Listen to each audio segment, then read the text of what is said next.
IndiHome, dekatkan pengalaman.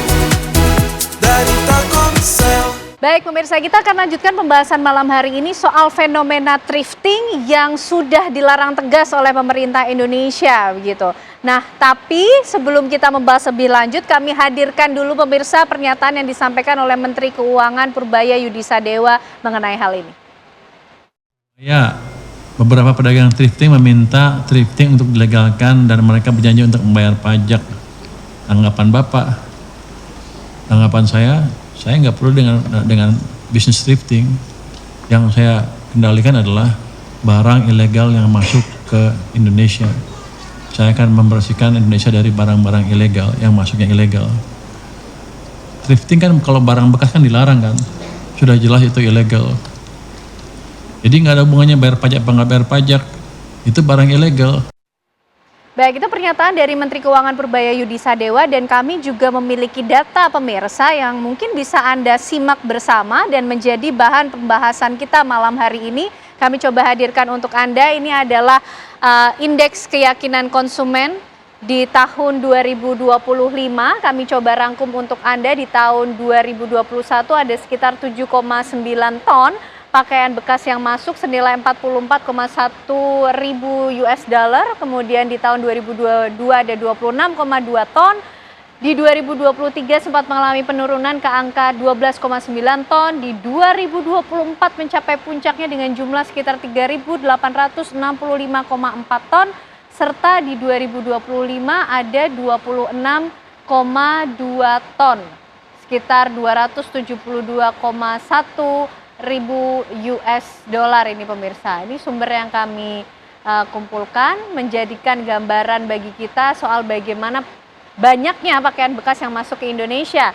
Dan ini di sejumlah negara pemirsa, kami juga hadirkan untuk Anda negara-negara yang menjadi asal pakaian bekas yang masuk ke Indonesia. Ada dari Hong Kong di urutan pertama, kemudian Taiwan, Singapura, Arab Saudi, Malaysia, Uni Emirat Arab, dan juga lainnya, termasuk tadi juga disampaikan oleh Bang Rifai, ada dari Korea dan juga dari Jepang.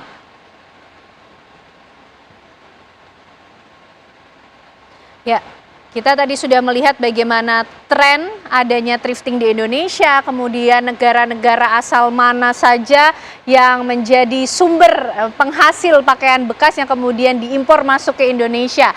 Kita akan coba ke Pak Sarman. Pak Sarman tadi sudah ikut menyimak bagaimana diskusinya cukup padat Pak, berisikan juga kekhawatiran dari para pengusaha thrifting di Pasar Senen. DPR coba menjembatani untuk menghadirkan solusi di mana nanti para pengusaha tekstil akan menjadi pemasok barang yang legal kepada para pedagang thrifting ini sehingga bisnisnya bisa terus berkelanjutan. Sudah siap dengan kolaborasi tersebut, Pak Sarman? Ya, terima kasih, Ane. Jadi gini, masalah thrifting ini kan adalah merupakan penegakan hukum sebenarnya. Tadi Pak Rifai juga menyatakan bahwa ini adalah barang yang ilegal masuk.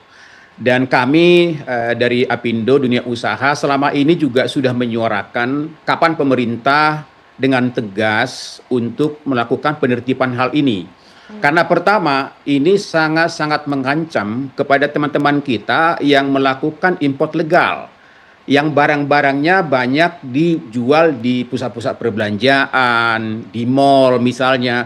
Mereka itu sudah mengeluh gitu kan. Artinya bahwa mereka yang legal dihadapkan dengan pakaian-pakaian bekas yang ilegal yang banyak di pasaran. Nah, tentu ini juga akan tidak adil. Itu yang pertama. Yang kedua tentu ini juga kan sangat-sangat mengurangi daripada potensi penerimaan negara dari pajak dalam hal ini. Itu udah pasti. Kemudian juga ini sangat-sangat mengancam kelangsungan daripada industri-industri padat karya kita, ya, di mana kita lihat industri padat karya kita ini banyak, ya, baik yang besar, menengah, apalagi UMKM kita juga sangat banyak yang namanya konveksi lokal dengan beragam merek-merek. Dalam hal ini juga sangat-sangat keselangsungannya sangat terancam dengan masuknya barang-barang pakaian impor legal ini.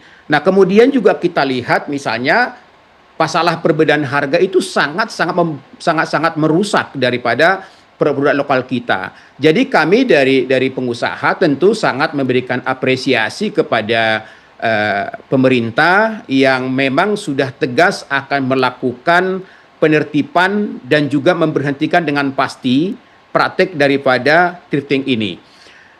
Kami setuju bahwa ini harus diawali dari hulunya, bukan UMKM-nya. UMKM harus kita lindungi. UMKM ini ya yang namanya ada peluang ya mereka akan manfaatkan gitu kan. Tapi kalau dari hulunya sudah ditertibkan ya bagaimana misalnya pintu-pintu masuknya pelabuhan-pelabuhan yang gelap-gelap ini yang memungkinkan mereka masuk ini kalau bisa nanti sudah dipastikan tidak ada. Nah, tentu ini akan menjadi akan memberikan dampak positif terhadap kelangsungan daripada berbagai UKM kita. Nah, tadi dari Pak Fernando juga menyatakan bahwa DPR pemerintah akan memfasilitasi bagaimana kelangsungan usaha daripada UMKM kita ini. Saya melihat peluang ini sangat besar kepada UKM kita dan industri padat karya kita yang mampu mensuplai kepada UKM kita, pedagang-pedagang UKM kita.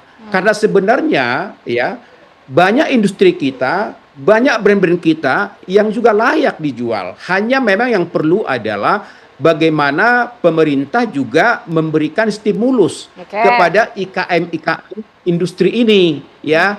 Pertama misalnya bagaimana mereka juga diberikan akses pembiayaan, kemudian juga bahan baku, kemudian juga dari sisi teknologi, harga energi, logistik, ya termasuk misalnya adalah ya mengenai upah dalam hal ini. Nah, karena perbedaannya harga. Kenapa konsumen kita lari kepada pakaian-pakaian bekas ilegal ini? Karena dari sisi kualitas, dari sisi harga lebih murah dibandingkan lokal kita. Tapi kalau harga-harga produk lokal kita juga bisa hampir menyamai, saya yakin penduduk Indonesia akan lebih cinta memakai produk Indonesia. Gitu. Oke, baik. Bang Rifai gimana mungkin merespon mengenai hal ini? Tadi juga sudah coba dicarikan solusinya. Thriftingnya bisa harapannya terus jalan, Bang. Tapi barangnya saja yang diganti gitu. Begini, Pak. Jadi sepertinya thrifting ini selalu dijadikan kambing hitam mengenai hancurnya UMKM lokal di Indonesia. Tapi menurut kami ya, bukan thrifting yang membunuh UMKM lokal atau produksi tekstil di Indonesia. Bukan thrifting. Kalau kemarin meminjam data yang disampaikan dari teman-teman di DPR itu, hanya 0,5 sekian persen pengaruhnya di tekstil Indonesia. Yang utama itu adalah produk Cina ilegal yang masuk ke Indonesia itu hampir menguasai 80% pasar Indonesia. Nah pertanyaannya, kenapa selalu thrifting yang dijadikan tumbal gitu loh? Artinya thrifting inilah sebenarnya yang membunuh UMKM. Saya rasa enggak juga. Kita bicara produk tekstil di Indonesia. Apa sih yang bikin tutup? Yaitu tadi, produk-produk Cina itu yang masuk. Masa kerudung bisa dijual Rp1.000? Jadi Bang Rifai dan teman-teman yang mempertanyakan justru kok bisa barang-barang tersebut masuk begitu? Iya, jadi jangan thrifting terus yang dijadikan tumbalnya gitu. Tadi masalah harga. Harga thrifting kan kita udah tadi bicara. Thrifting itu banyak lebih mahal dari harga baju baru. Kenapa diminati? Karena memang segmentednya itu beda. Bukan, artinya gini, saya kenapa menyukai thrifting? Itu tadi karena dia keunikannya. Dia nggak ada yang barang yang sejenis yang bisa didapatkan di satu tempat. Hanya itu aja. Jadi dia lebih ke lifestyle gitu. Nah kita sebenarnya, saya ini jujur menolak ini. Kita para pedagang thrifting itu menolak kalau dikaitkan thrifting itu pembunuh UMKM. UMKM lokal. Jadi yang utama yang membunuh itu adalah produk-produk Cina yang masuk ke Indonesia yang tanpa batas. Nah sementara pemerintah selama ini kemana aja? Kerannya dibuka lebar gitu, Bang? Oh iya dong, dibuka lebar. Katanya Stritek tutup. Pertanyaan saya, Stritek kenapa tutup? Kalau yang kita baca-baca di media itu Stritek tutup itu karena korupsi, bukan karena thrifting. Baik. Bukan karena thrifting. Menarik nih Bang Rifai, nanti mungkin juga bisa ditanggapi oleh DPR, tapi sebelumnya pemirsa kami juga akan ajak Anda untuk melihat bagaimana tanggapan masyarakat mengenai pelarangan adanya thrifting. Karena fenomena thrifting ini tidak hanya di Jakarta ya, tapi di daerah-daerah lain di Indonesia juga marak begitu terjadi. Bersama rekan kami Yasin Idris di Surabaya, Jawa Timur. Yasin, silakan. Ya pemirsa, dengan adanya kebijakan yang akan diterapkan bahwa akan melarang thrifting yang dilakukan oleh Menteri Keuangan, ini banyak sekali pendapat masyarakat, ada yang setuju dan juga ada yang tidak. Nah, bagaimana suara masyarakat yang ada di kota Surabaya? Sudah bersama dengan saya, ini salah satu narsum dengan Mbak siapa Mbak? Aulia. Mbak Ulia, ini kan tentunya sudah mendengar ya dengan kebijakan yang nantinya akan dihapuskan semua thrifting ada di Indonesia. Nah, Mbak Ulia sebagai masyarakat mungkin pernah menikmati thrifting juga, setuju nggak dengan kebijakan ini? Saya setuju dengan kebijakan penghapusan thrifting di Indonesia karena dengan adanya penghapusan thrifting ini membantu industri tekstil lokal itu lebih maju dan berkembang ke depannya. Karena dengan adanya thrifting memang mungkin masyarakat lebih memilih thrifting daripada industri tekstil lokal. Cuman mungkin Pak Purbaya lebih memberikan alternatif agar harga-harga yang industri tekstil lokal itu lebih murah dibanding dari biasanya yang seperti sekarang, seperti itu. Kalau Mbak Aulia sendiri sepanjang sepanjang ini pernah menikmati nggak sih thrifting? Bagaimana sih kesannya? Pernah sih dulu waktu SMA nyoba sekali itu kalau di Surabaya kita ada Tugu Pahlawan, di situ kita sering mencoba beli thrifting itu. Rasanya seru sih, tapi ternyata kita jadi tahu kalau itu nggak baik untuk kesehatan juga karena kita nggak pernah tahu kan itu bekas siapa, higienis atau tidak gitu, seperti itu sih. Baik, berarti dari sisi kesehatan Mbak Aulia ya. Betul. Oke, nah coba kita dengar pendapat lainnya, ada juga salah satu narsum saya yang ada di sini. Mbak, izin bertanya sedikit ya dengan Mbak siapa Mbak? Ayu. Mbak Ayu boleh agak geser sedikit Mbak Ayu. Mbak Ayu, kalau Mbak Ayu sendiri sudah pernah mendengar tentunya tentang kebijakan thrifting di Indonesia akan dihapuskan gitu ya. Nah kalau Mbak Ayu sendiri sebagai warga nih setuju nggak dengan kebijakan ini? Kalau saya sih setuju kalau dihapuskan karena menurut saya secara kesehatan itu kita nggak pernah tahu ya untuk baju itu udah dipakai sama siapa, lalu penyakit-penyakit apa yang di baju itu untuk kuman-kumannya juga kita nggak pernah tahu walaupun udah dicuci berkali-kali tapi ya tetap aja gitu. Jadi saya setuju bakal dihapus gitu. Kalau misalnya dari sisi harga yang lebih murah, kemudian katanya kualitasnya juga bagus gitu kan, branded. Nah, Mbak setuju gimana melihat ini Mbak Ayu?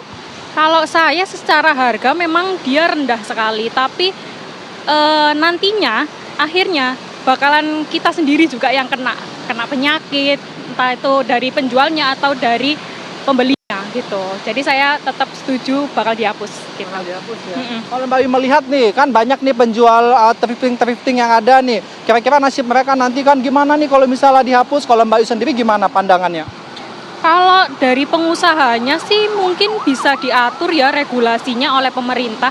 Jadi mereka tetap bisa berusaha tanpa harus menghapuskan usahanya gitu. Baik, terima kasih banyak Mbak Ayu ya, maaf sudah mengganggu waktunya ya.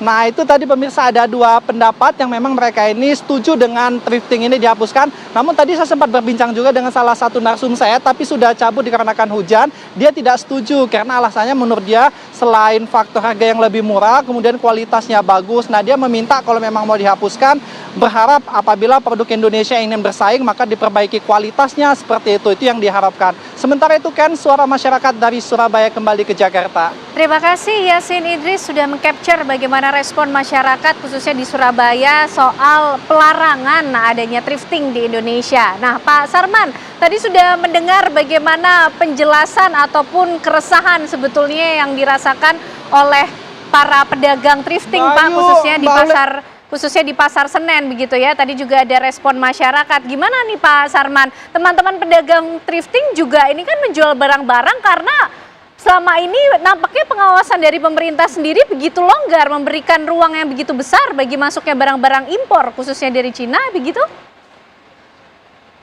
Ya, pertama memang betul bahwa barang-barang dari Cina ini juga salah satu yang kita harapkan akan dijaga oleh pemerintah supaya itu tidak akan mengancam kelangsungan daripada industri padat karya kita. Dan bahkan Kadin ya bersama dengan Kementerian Perdagangan bulan Juli 2024 yang lalu itu juga sudah membentuk Satgas yang tujuannya salah satunya adalah barang-barang yang masuk dari Cina yang ilegal itu juga sangat-sangat murah dan itu juga sangat mengancam gitu loh.